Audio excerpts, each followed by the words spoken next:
ওই যে তারা ব্ল্যাকে টিকিট বিক্রি করে, 200 টাকার টিকিট তারা 1500 টাকা করে বিক্রি করে, 500 টাকা চায়। আমাদের টিকিট দেয় না, এই জায়গায় আমাদেরকে শুধু দাঁড়া করে রাখছে, পরে আমাদেরকে এই যে মারছে আমাদেরকে। 11টার দিকে এই জায়গায় আমরা টিকিট নিতে আসছি, আমাদেরকে ওই কাউন্টারে বলতেছে যে 200 টাকা টিকিট 700 টাকা 800 টাকা নিতে হবে। এখন আমাদেরকে সবাই তো সামর্থ্য নাই।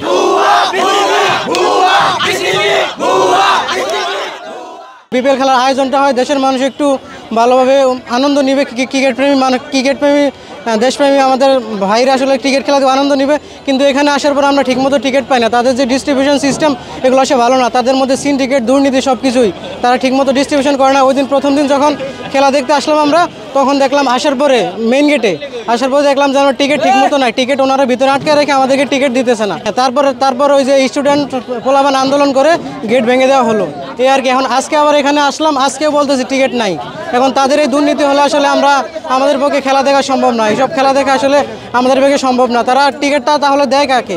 ওই যে তারা ব্ল্যাকে টিকিট বিক্রি করে, 200 টাকার টিকিট তারা 1500 টাকা করে বিক্রি করে, 500 টাকা চায়। তো এগুলো তো ঠিক না, এটা আমাদের অধিকার। আমাদের টাকা দিয়ে আপনার এই খেলা চলতেছে, স্টেডিয়াম ক্রিকেট বোর্ড চলতেছে, সেই আমাদেরকে ক্রিকেট খেলা দেখা থেকে বঞ্চিত করতেছে। এটা তো আসলে বিসিবি ঠিক না, এই দায় আসলে বিসিবি নিতে হবে, এগুলো নিয়ে আসলে পদক্ষেপ নিতে হবে, ব্যবস্থা নিতে হবে। ধানমন্ডি বেঞ্চে গেছিলাম, কালকে 2টার দিকে গেছিলাম, আমাকে বলে টিকিট নাই, 200 টাকার 500 টাকারটা আছে। আমি চলে আসলাম, কিন্তু মানুষ আমার সামনে 200 টাকার টিকিট নিয়ে গেছে।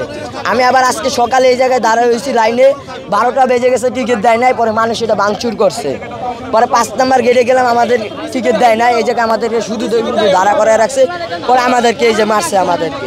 আমি বরিশাল থেকে আসছি বলাতে, জি না এখনো টিকিট পাই না, সকাল 6টা বাজে আসছে কিন্তু টিকিট পাইতেছি না।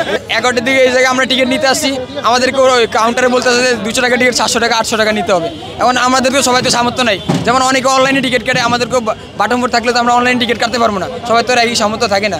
এখন সবাই এই জায়গায় আইসি, এখন টিকিট তো আর কাটতে পারবো না, 200 টাকা দিয়ে 800 টাকা চাইতেছে। কারণ আমাদের অনলাইনে তো কাটার সামর্থ্য নাই, অনেক জায়গায় এসে টিকিট কাটতে তারা বলতেছে 200 টাকা টিকিট 800 টাকা নিতে, এই কাউন্টারে বলছে। এখন নিলে না নিলে নাই, এই কারণেই সবাই তো আর সব রকমের না, এই কারণে সবাই ভাঙচুর করে এগুলো এরকম করছে। এর পিছনে বিসিবি দায়ী। মাঠে গড়াচ্ছে বিপিএল এর 11তম আসর। ইচ্ছে থাকলেও এবারও বিতর্ক এড়াতে পারছে না বাংলাদেশ ক্রিকেট বোর্ড। নিরাপত্তা না থাকায় প্রথম দিন স্টেডিয়ামের মেইন গেট ভেঙে ফেলা হয়েছে, আর আজ তৃতীয় দিন টিকিট কাউন্টার। বলা যায় সব মিলিয়ে নিরাপত্তাহীনতা ও ব্যর্থতায় ভুগছে বাংলাদেশ ক্রিকেট বোর্ড। হোসাইন আহমেদ, দৈনিক করতোয়া, ঢাকা।